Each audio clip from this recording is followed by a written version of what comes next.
mootummaan kun no jedhe angaasaan kinoo dhaggeeffadha. የአማራን ህዝብ እየጨፈጨፈ ያለው በዘሩና በማንነቱ የኦሮሚያ ክልል ፕሬዝዳንትና የክልሉ የብልጽግና ቢሮ ኃላፊ አመራሮች ናቸው እንጂ ሸኔዎች አይደሉም።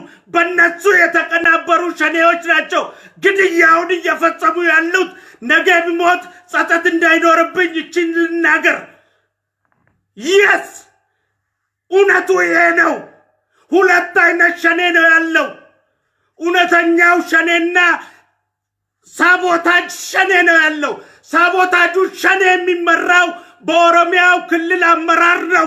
የኦሮሚያ ክልል አመራርና የኦሮሚያ ክልል ብልጽግና ቢሮ ከነ አመራራቸው ከነ ካቢኔያቸው ካልተፈረካከሱ በቀር በጭራሽ ሞት ግድያ በኦሮሚያ ሊቆም አይችልም። Baay'ee galatoomii angaasaa Ibrahim ulfaadhu.